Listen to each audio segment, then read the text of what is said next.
Aujourd'hui, je vais tâcher d'évoquer un des sujets majeurs en psychanalyse, le sujet de la répétition, le sujet de la contrainte de répétition.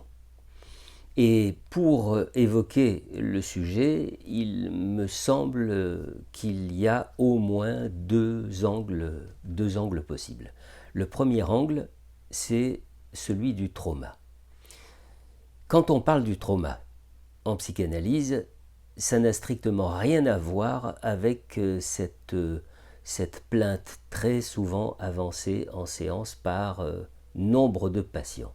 Je veux dire par là que le trauma n'a rien à voir avec une épreuve de la vie que l'on doit traverser, que l'on doit surmonter grâce à nos propres ressources. Voilà. Un trauma, c'est radicalement autre chose. Et son signe majeur, sa signature en quelque sorte, si vous voulez, c'est le syndrome de la répétition. Un syndrome qui a été mis en évidence au cours de et à la suite de la Première Guerre mondiale et qui peut être très simplement expliqué. On comprend d'ailleurs que plus d'un siècle plus tard, de très nombreux autres événements ont pu faire trauma pour de nombreuses personnes. Le syndrome de répétition, c'est celui qui, chez les rescapés, suscite des cauchemars, donc nocturnes, et aussi des reviviscences diurnes dans lesquelles chaque fois l'image est identique au détail près à ce qu'elle était le jour où elle a fait effraction dans le psychisme du patient. Et cette image s'accompagne très souvent du sentiment que l'événement est en train de se produire à nouveau. C'est d'ailleurs la raison pour laquelle les troubles psychotraumatiques peuvent durer très longtemps et l'incompréhension de l'environnement, qu'il soit familial ou professionnel, s'accroît avec le temps. Alors, que s'est-il passé ? Sans entrer dans le détail de ce qui pourrait faire un cours entier sur le trauma, comprenons que l'événement induit un débordement du moi par l'excitation. Il y a à la fois absence de préparation et en même temps absence de représentation de la situation traumatique, ce qui confronte le sujet à une perte de son emprise narcissique sur le monde extérieur, sur le monde des objets. Eh ben c'est ça un trauma. C'est une rencontre inattendue. C'est une rencontre avec le réel de la mort. Et donc la fonction de la répétition, la fonction de la contrainte de répétition, c'est une tentative maintes et maintes fois répétée, et forcément toujours vouée à échouer, une tentative de retrouver une emprise narcissique sur le monde extérieur. Vas-y, essaye encore une fois, tu vas voir que cette fois, ça va marcher. Et bien évidemment, cela ne marche jamais. D'où la répétition. Enfant maudit, si je peux dire, de l'illusion et de l'espérance. Bien, maintenant venons-en au deuxième angle par lequel nous pouvons aborder et considérer la répétition. Vous vous souvenez peut-être de ma séquence vidéo d'il y a quelques années consacrée à la perte. Une séquence dans laquelle j'attire l'attention sur la différence entre savoir qu'on a perdu quelqu'un ou quelque chose et savoir ce que l'on a précisément perdu dans ce quelqu'un ou ce quelque chose. Et bien voyez-vous, c'est très exactement ce que Freud met en lumière dans Deuil et mélancolie à propos du mélancolique. C'est-à-dire que le mélancolique sait qui il a perdu, mais il ne sait pas ce qu'il a perdu en cette personne. Eh bien, nous pouvons dire à propos de l'amour la même chose que ce que je viens de dire à propos de la perte. C'est-à-dire, vous rencontrez quelqu'un, vous en tombez amoureux, et pourtant, vous ne savez pas de quoi vous tombez amoureux chez cette personne. Ou alors vous croyez savoir pourquoi, et vous vous racontez une histoire. En fait, on n'arrête pas de se raconter des histoires, vous savez ça? Bon, alors que les romantiques incurables s'abstiennent d'aller plus loin, parce que je vais en effet devoir déshabiller, en quelque sorte, ce moment précieux de la rencontre, le déshabiller des multiples couches de déguisement dont il s'est paré au fil du temps. Évidemment, c'est un moment qui est porteur d'une forte charge émotionnelle.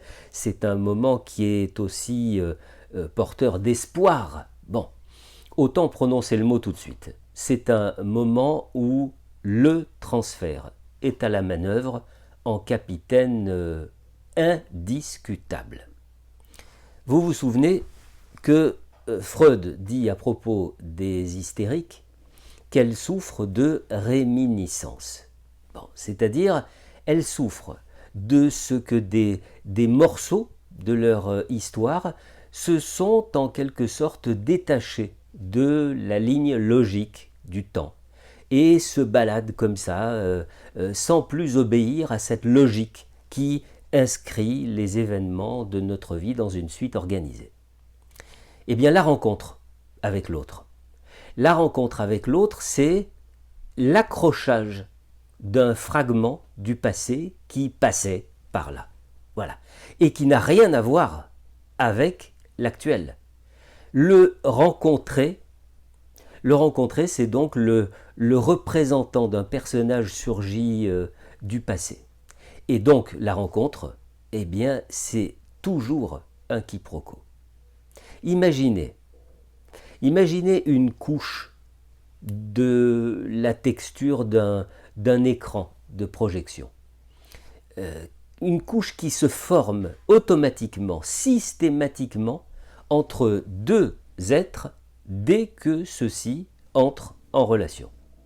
Vous regardez la personne rencontrée sans même vous apercevoir de la présence de la couche qui vous sépare d'elle. Et alors, tout ce que vous ressentez, tout ce que vous vous dites, tout ce que vous pensez, bref, l'ensemble de vos perceptions, eh bien, vous vous imaginez que tout ce matériau vous est renvoyé par cette personne regardée, alors qu'en fait, il s'agit d'un matériau qui vous appartient, qui n'appartient qu'à vous, qui appartient à votre histoire. Un matériau que vous projetez sur la surface de l'écran et que l'écran vous renvoie. C'est une tromperie sur la marchandise. Question, pourquoi une telle tromperie? Eh bien parce que, comme le disait Freud, il n'y a pas de trouvailles. Il n'y a que des retrouvailles. Ce que nous cherchons, ce que nous espérons dans la rencontre avec l'autre, ce sont des retrouvailles avec le paradis perdu. Des retrouvailles avec ces expériences de plaisir vécues avec un autre venu du passé et qui est un objet définitivement perdu, irrémédiablement perdu, puisqu'il appartient au passé. Ou alors parfois, ce que nous espérons, c'est de trouver ce qui n'a jamais existé. Quelque chose que nous avons attendu et qui n'est jamais venu. Un autre que nous espérons trouver dans le présent, mais qui ne pourra jamais combler l'absent, parce qu'on ne comble pas dans le présent un besoin insatisfait appartenant au passé. Bon, et alors, et en analyse? Est-ce qu'en analyse, il se passerait la même chose? Eh bien, oui, au début, parce qu'au début, il se passe absolument la même chose. C'est exactement le même scénario. La couche écran se met automatiquement en place entre l'analysant et l'analyste. Ensuite, seulement, et à condition de s'accrocher au bateau dans lequel l'analyste et l'analysant sont embarqués, c'est-à-dire à condition que l'analysant, après avoir vécu les affres du transfert, se rende compte un jour qu'il n'y a pas d'avenir possible dans la persistance de son fol espoir. Alors seulement, cet espoir dépassé, il pourrait y avoir des trouvailles, c'est-à-dire l'autre, l'analyste, révélant à l'analysant une part étrangère en lui, une part inconnue. C'est une révélation qui montrerait à l'analysant qu'il n'est finalement pas seulement ce qu'il croyait être, mais qu'il est aussi cet inconnu.